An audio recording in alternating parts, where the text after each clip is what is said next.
While it is not uncommon to see billionaires flaunting their wealth by living truly lavish lifestyles, very rarely would you see a billionaire living modestly. Well, maybe not as modestly as the rest of us, but compared to their fellow billionaires' lifestyles, it is downright as good as being a cheapskate. In this video, we will be taking a good long look at these rare billionaires who care less about buying big luxury yachts or customizing the latest private jet, but rather live like they are poor.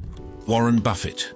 When you hear Oracle of Omaha, only one name comes to mind: Warren Buffett. One of the world's wealthiest individuals, he has a net worth estimated at an astounding $120 billion. However, what distinguishes Buffett from the stereotypical image of the ultra-rich is his humble lifestyle and fondness for cherished memories over any kind of display of his wealth. The billionaire investor and business magnate continues to reside in the same unassuming house he purchased half a century ago. His deliberate choice to stay in the same home for an extended period reflects Buffett's resolve to maintain simplicity and a desire to remain grounded despite his extreme financial success. While others in his position might go ahead to buy luxurious estates, Buffett's choice to retain the familiarity of his long-standing residence just shows his belief in the enduring value of personal connections and memories over luxurious living. Warren's approach to travel is similarly marked by his down-to-earth preferences. Despite being the owner of one of the largest private jet companies globally, the Berkshire Hathaway chairman often opts for economy class when flying. This choice is unheard of among people of his wealth class, but it expresses his philosophy of avoiding unnecessary displays of wealth. Now, while Warren's decision to fly in economy class is evidence of his frugality and a deliberate effort to not show off, what then does he spend his money on? Warren is well known for his large philanthropic efforts. Despite accumulating vast wealth over the years, he has pledged to give away the majority of his fortune to charitable causes. Through initiatives like the Giving Pledge, Warren often motivates other billionaires to donate a big portion of their wealth to address societal issues. His charitable contributions support causes related to education, healthcare, poverty alleviation, and various other social concerns. Warren's commitment to philanthropy lines up with his belief in the responsibility of the rich to contribute meaningfully to the betterment of society. This approach sets him apart as a billionaire who not only refuses to indulge in excessive luxuries, but actively seeks to use his wealth for the greater good. The impact of Warren's philanthropy goes beyond financial donations. His advocacy for ethical business practices and transparency has shaped a legacy that extends beyond his financial achievements. All of this makes Warren Buffett stand out as a beacon of humility. His love of his modest residence, modest travel choices, and philanthropic initiatives altogether paint a picture of a man who values substance over extravagance. A standout example of humility in the world of billionaires, Warren's life choices and contributions make us want to rethink what it means to be super rich. Christy Walton. Christy Walton is the widow of John T. Walton, one of the sons of Sam Walton, the founder of Walmart. She inherited a stake in the retailer when her husband died in a plane crash in 2005. Despite her net worth of $11.6 billion, Christy Walton is known for leading a very private and conservative life in Jackson, Wyoming. She rarely gives interviews or makes public appearances. She is also a devout Christian who supports various religious and educational causes. In addition to these, Christy also ensured she gave her son a normal upbringing and raised him in a 19th century Victorian home in California. However, one way the 74-year-old billionaire spends her fortune is by her charitable donations. In fact, after her husband's death, she donated her home, yes, that same 19th century Victorian home in California, where she raised her son, to charity and now resides in Jackson, Wyoming. Christy is also one of the biggest backers of the Lincoln Project, an anti-Trump super PAC that ran ads in battleground states during the 2020 campaign. She also funded a film adaptation of Bless Me Ultima, a popular Chicano coming-of-age novel. Christy Walton is ranked as the highest female philanthropist according to the amount she gives as a percentage of her wealth. She has donated billions of dollars to various charities, especially those focused on children's education and environmental conservation. Her family's charity, the Walton Family Charitable Support Foundation, also receives her support. It concentrates on education and assists institutions of higher education such as the Sam M. Walton College of Business at the University of Arkansas and various other colleges, community trusts, universities, and foundations. The foundation donated about $1.6 billion in 2007. Christy is also actively involved in non-profit organizations such as the Philanthropy Roundtable, which is a national association of trustees and staff, corporate giving officers, and individual donors. She also supports institutions like the San Diego Natural History Museum, where she serves on the board, and the San Diego Zoological Society and the Mingay International Museum. David Green. David Green is not only the founder and CEO of Hobby Lobby, a successful chain of arts and crafts retail stores in the US, but also an evangelical Christian who has devoted his life and fortune to his faith. He started his business in 1970 with a $600 loan to make picture frames in his garage, and now he is worth $14.6 billion. Beginning with the assembly and sale of miniature picture frames alongside partner Larry Pico, Green entered the business realm with Greco products, capitalizing on a popular decorating trend. Green later acquired full ownership from Pico and expanded the enterprise, employing cerebral palsy patients in a small factory, compensating them at 10 cents per frame. By August 1972, the business had evolved its focus to arts and crafts, flourishing to the point where Green and his wife inaugurated a 300-square-foot store named Hobby Lobby in northwest Oklahoma City. However, he does not consider himself the owner of his wealth, but rather a steward of God's money. This belief shapes his frugal lifestyle and his generous giving. Unlike many billionaires, Green does not indulge in luxury or extravagance. He flies coach instead of buying a private jet, drives an old car, and lives in a modest house. He is also not afraid to stand up for his religious convictions, even if it means going against the government. Green once sued the US government over the Obamacare mandate that required employers to provide contraception coverage to their workers, arguing that it violated his religious beliefs. Green is also one of the largest individual donors to evangelical causes in the world, having given more than $500 million to various ministries, missions, and charities. He has a passion for biblical artifacts and scholarship, and he founded the Museum of the Bible in Washington, D.C. Another venture that bears David's green fortune is the Museum of the Bible in Washington, D.C., which he funded at the cost of $500 million. In 2010, the Green family established the Museum of the Bible, Inc., a non-profit organization, which in turn owns the Museum of the Bible. This institution meticulously captures the narrative, history, and impact of the Bible. Since its inauguration on November 17, 2017, the museum boasts a permanent collection of 1,150 items and has an additional 2,000 items on loan from various institutions and collections. He practices frugality as a way of living according to his faith and values, and he encourages others to do the same. David Green is a frugal billionaire who lives like a regular person, but also uses his wealth to advance his vision and purpose. He is a successful entrepreneur, a devout Christian, and a generous philanthropist. Azim Premji.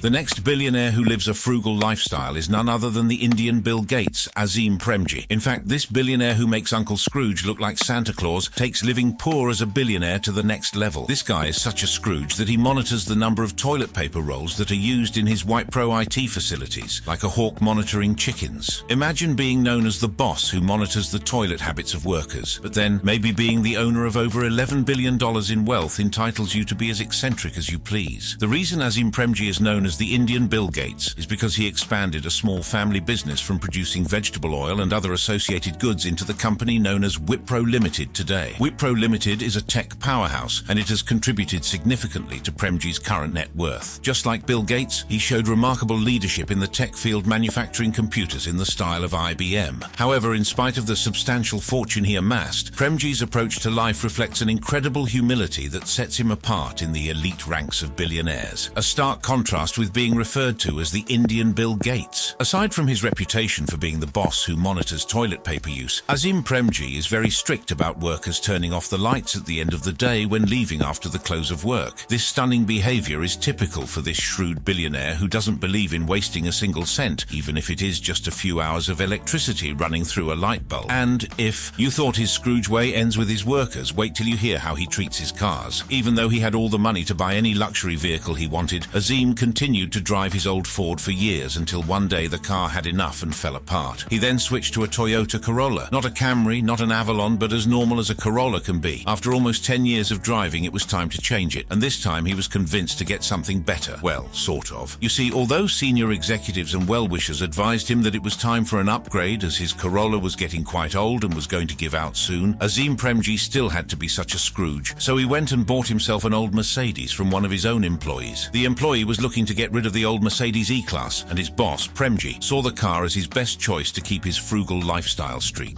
Carlos Slim Helu.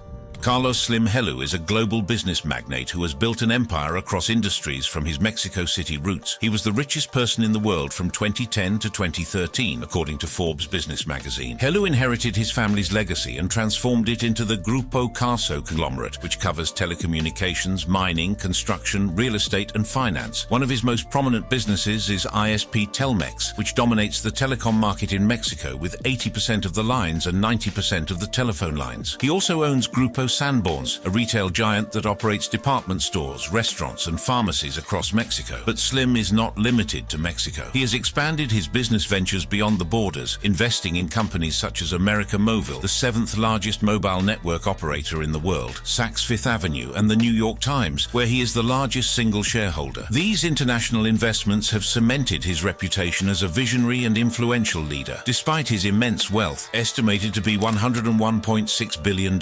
Even with his billions, Slim remains a humble and simple man. In fact, he has a frugal lifestyle that resembles Warren Buffett's. He does not live in a lavish home, and just like Warren Buffett, he does not use computers for his work. Rather, he prefers to keep his financial data in handwritten notebooks. Slim Helú lost his wife in 1999, and since then he has cherished spending quality time with his children and grandchildren. He also does not rely on chauffeurs or security guards, but he drives his own car wherever he needs to go, even though his country is not very safe. He, however, has a more sophisticated style than Mark Zuckerberg, but just as you must have expected, Slim Helú does not splurge on designer clothes. He prefers to get his clothing from one of the many retail chains that he owns and runs. The 83-year-old billionaire, however, has a refined taste for art and culture, and of course philanthropy. While Slim does not agree with the Giving Pledge, an initiative by Bill Gates and Warren Buffett to encourage wealthy people to donate at least half of their fortunes to charitable causes, he has not been stingy with his wealth. His spokesman revealed that he contributed $4 billion or approximately 5%, to his Carlos Slim Foundation as of 2011. Slim believes in philanthropy, but he has not made a commitment to give away more than half of his wealth like Gates and Buffett have. He also advised budding entrepreneurs that businessmen have a responsibility to not only give, but also actively participate in solving problems. Also, in recognition of his generosity, Forbes included Slim in the list of the world's most benevolent philanthropists outside of the US in 2019. Slim has also established several philanthropic foundations in Mexico. In fact, one of the foundations, called Fundación Telmex, hosts Copa Telmex, a sports tournament for amateurs, which Guinness World Records acknowledged in 2007 and 2008 as the world's largest tournament of its kind in terms of participants.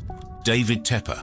It seems owning things is not enough to turn some people into the kind of billionaires who love to spend money in a big flashy way. Our next billionaire owns not one but two sports teams in two different sports. David is the owner of the Carolina Panthers of the National Football League, which he bought for a record-breaking $2.3 billion, and Charlotte FC in Major League Soccer, for which Tepper paid $325 million for its expansion. These are all symbols of his wealth, which is estimated at $20 billion, and yet David Tepper chose to live like a cheapskate. Back in 1990, way before David Tepper became a billionaire, he bought a house with his wife. The house is a two-story house in the style of most typical houses in the suburbs of New Jersey. When David did become a billionaire, anyone would have expected an upgrade of some sort. However, he refused to move and continued to stay in the house with his family, raising his 3 children. And just as you must have guessed, David's children were not left out of his thrifty nature. With all that fortune, David did not send his 3 children to some expensive private school like most billionaires would. No, they all attended public school like people who did not have money like their dad. Let us hope it was not too strange for those children knowing their father could send to some fancy school, but kept them in public school. Also, nobody bats an eyelid at the majority of the world's billionaires who have more than one home they could jet out to for vacation. For instance, during the winter, it is not uncommon for people, especially the rich folks, to move to warmer climes or to some fancy ski lodge they own to participate in winter sports. Well, not for David Tepper. Continuing in his spirit of modesty, David for a long time did not own a vacation home apart from his New Jersey home. So what made David feel so strongly about spending money lavishly? Maybe it was a lesson he learned from when he was just getting into the world of investment. This was a time when his father gave him 2 investments in Pennsylvania Engineering Company and career academies. When both companies went bankrupt, it must have impressed on a younger David that life is fleeting and not everything works the way you want it, so it pays to be thrifty. In fact, his philosophy is captured in what he said to a reporter who asked him about why he exhibits so much confidence. David said, "I was never afraid to go back to Pittsburgh and work in the steel mills."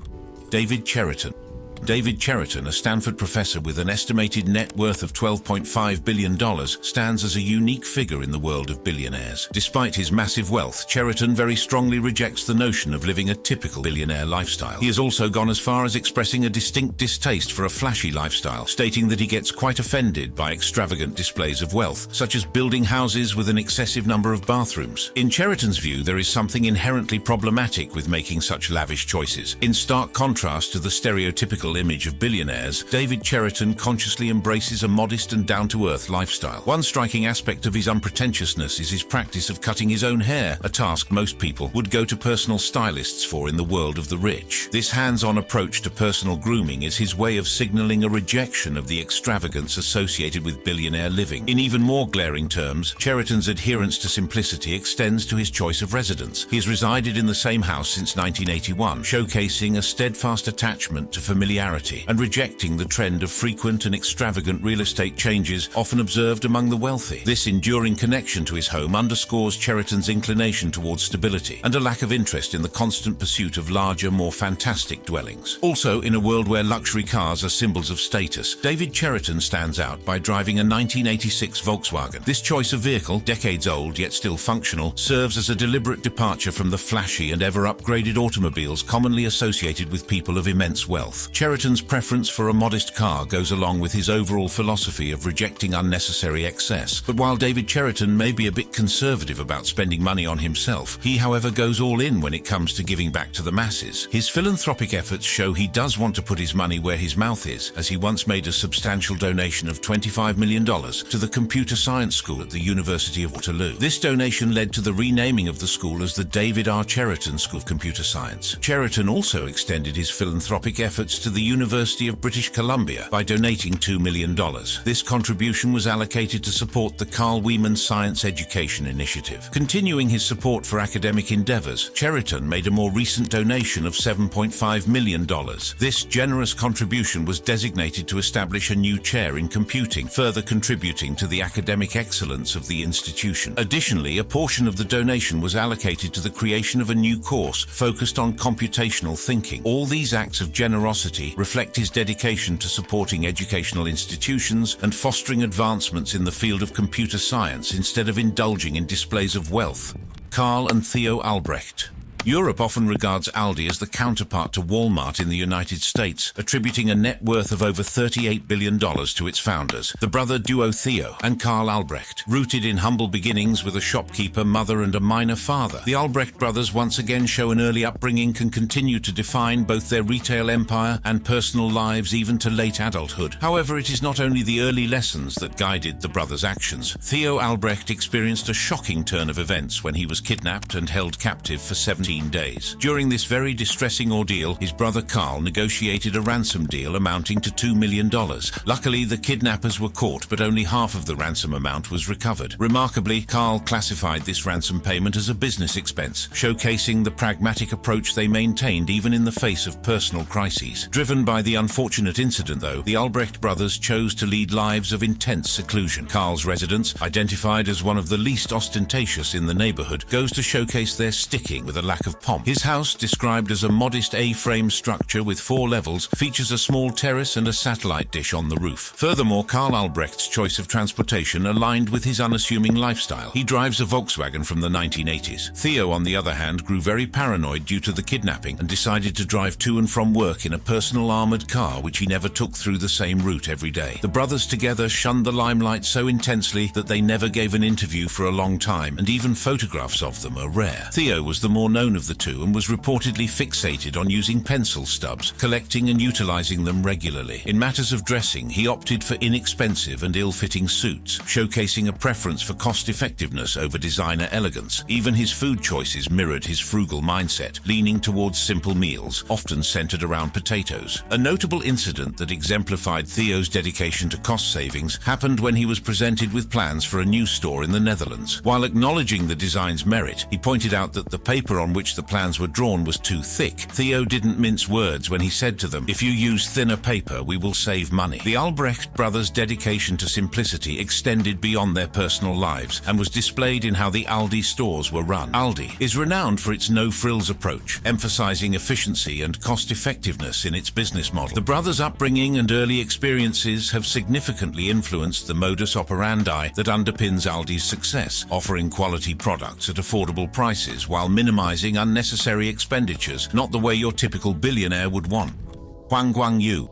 Coming up next is Huang Guangyu, a name once synonymous with immense wealth in China, which is a study in contradictions. Guangyu was the former chairman of Gomei Group, which is the largest consumer electronics retailer in China. Once crowned China's richest man, his empire of electronic stores stretched across the nation. Yet behind the gilded facade of his billion-dollar fortune resided a life of startling modesty, covered in an almost obsessive suspicion of flashiness. He didn't dwell in sprawling palaces or frolic on private yachts, even though he was worth over $6 billion.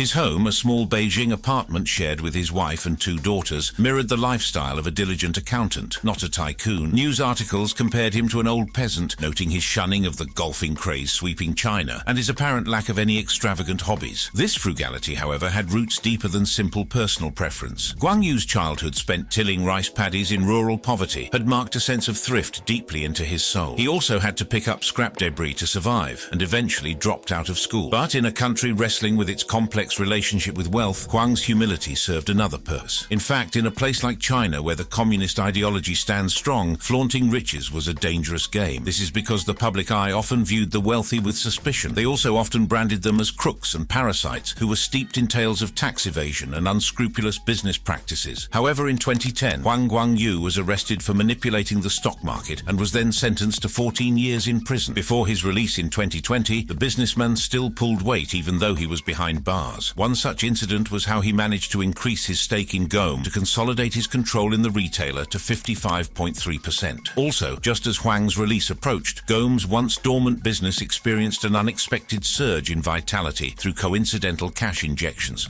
Terry Gou. Terry Gou, a Taiwanese billionaire, entrepreneur and politician, is the founder, former chairman and former chief executive officer of Foxconn. In fact, Foxconn has played a pivotal role in the global technology industry as it is renowned as the world's largest contract manufacturer of electronics. Now, talking about the founder of this successful company, Terry Gou has consistently demonstrated a friendly disposition towards mainland business interests throughout his political and business journey. This earned him the title of being referred to as an old friend of the Chinese leader, and drawing parallels with his business background and his identity as a political outsider, Gou has been likened to former US President Donald Trump in international media. In addition to these, Terry Gou is also a billionaire who completely embraces the frugal lifestyle. For instance, Gou committed to donating a staggering 90% of his wealth to charitable causes before entering into matrimony with his second wife. This benevolent gesture, signifying an unusual leveling of charitable giving, was met with admiration as Terry's wife reportedly signed the agreement without hesitation. However, the aftermath of their wedding in Taipei sparked some disappointment, particularly in the context of the tycoon's relatively frugal expense on the wedding. The wedding, which carried the anticipation of grandeur given Terry's immense wealth, which is estimated to be about $7.1 billion, took an unexpected turn when the tycoon allocated only about $600,000 for the celebration. This figure drew contrasting reactions, especially when compared with the extravagant wedding of a former girlfriend of Gou, who coincidentally tied the knot on the same weekend with a lavish expenditure of about $6.5 million. The stark difference in the financial commitment to the weddings became a topic of discussion and scrutiny, prompting an editorial in the Taipei Times to express disappointment in Gou's perceived cheapness. The editorial, while acknowledging Gou's significant philanthropic pledge, lamented that the tycoon's actions following the wedding did not align with the expected level of grandeur. The discrepancy in spending, particularly in the context of a high-profile event like a wedding, contributed to the perception that Gou might be perceived as somewhat frugal or cheap, as expressed in the editorial's critique. And that is our list of billionaires that live like they are poor. Which of them do you think lived least like a billionaire? Let us know in the comments section. Also, for more videos, click on the cards on your screen now.